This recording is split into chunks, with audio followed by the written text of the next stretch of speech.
بخاری شریف میں اسی طرز کا ایک اور پیغام بھی ہمارے لیے موجود ہے. یہ جو حرم شریف آج ہمارے سامنے ہے نا، بیت اللہ شریف، اس میں ایک پیچھے مقام ہے جس کو حتیم کہا جاتا ہے. یہ خانہ کعبہ کا حصہ ہے. حضور صلی اللہ علیہ وسلم کے اعلان نبوت سے پہلے جب قریش مکہ نے اسے تعمیر کیا نا دوبارہ سے، تو انہوں نے چندے کا کوئی اس طرح کا مزاج بنایا تھا کہ اس بندے سے پیسے لینے جس کے بالکل ہی جائز ہو. اس ترتیب سے انہوں نے خانہ کعبہ کی تعمیر کی کہ پھر وہ ساری تعمیر نہ کر سکے، حتیم باہر رہ گیا.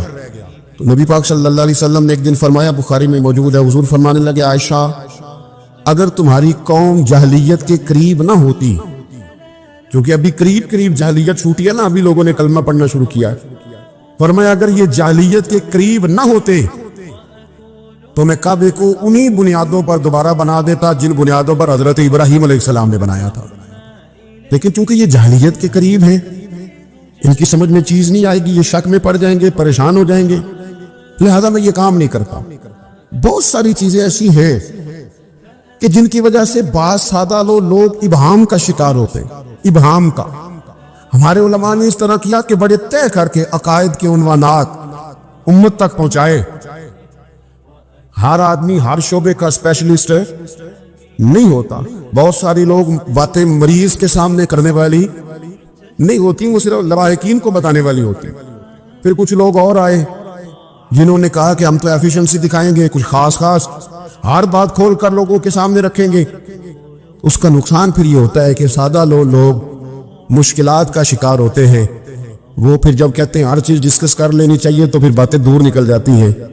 پھر لوگوں نے انبیاء کرام علیہم السلام کی اجتہادی خطاؤں کو ڈسکس کرنا شروع کیا. ربنا ظلمنا انفسنا، اگر حضرت آدم یہ لفظ کہیں تو ان کے لیے تو ٹھیک ہے، لیکن اگر کوئی غلام اور امتی اور بیٹا اٹھ کے یہ لفظ کہے تو اس کے لیے ٹھیک نہیں ہے. تو میرے عزیز ایسے کام نہ کرے جس کی وجہ سے بلا وجہ بحث کا. ہمارے کچھ لوگوں کو شوق ہے خبروں میں رہنے کا، وہ ایسی باتیں چھیڑتے ہیں جن سے نا وہ خبروں میں رہ سکے. میں نے دیکھا ہے وہ کہتے ہیں جی میں نے کوئی انوکھی بات کرنی ہے. بھئی انوکھی بات کرنے سے بندہ مشہور تو ہو جاتا ہے. ہمارے زمانے میں مشہور ہی وہ ہوتا ہے جو دوسروں سے ذرا ہٹ کے بات کرے، انوکھی کرے. وہ ہمارے لطیفہ لکھا ہے نا، ایک اہل عرب کا، ایک ہجا نام کا عربی کا ایک لطائف سنانے والا شاعر ہے. تو وہ کہتا ہے کہ ایک شخص نے ایک دفعہ کہہ دیا تھا گدھا کھانا جائز ہے، اور بڑے بڑے علماء اس کے گھر چلے گئے کہ بھئی کوئی دلیل، کوئی جزیات، کوئی کہاں سے، کوئی کتاب، کوئی حوالہ، کوئی شے. اس نے کہا روز آؤ گے، ایک ایک بندے کو بتاؤں گا، کٹھا اسٹیج لگاؤ، ایک ہی دفعہ حوالے دیتا ہوں، روز نہیں دیے جاتے. وہ اسٹیج لگ گیا، دنیا جمع ہو گئی جنہوں نے کبھی ٹائم نہیں نکالنا. یہ ذرا انوکھی بات جو کر رہا تھا، وہ سارے لوگ آ گئے. تو وہ اسٹیج پہ چڑھا تو کہنے لگا مجھے جانتا کوئی نہیں تھا. چلو اب بدنام جو ہو گئے تو کیا نام نہ ہوگا. اب قیامت تک کہو گے تو صحیح نہ. وہ اس مولوی دے گھر جنہیں ایک بار آخیا نہیں سی گدھا کھانا جائز ہے، چلو بدنام جو ہوں گے تو کیا. تو بہت سارے ایسے لوگ ہیں جو ہیں بدنام، پر چلو نام تو ہو گیا نا.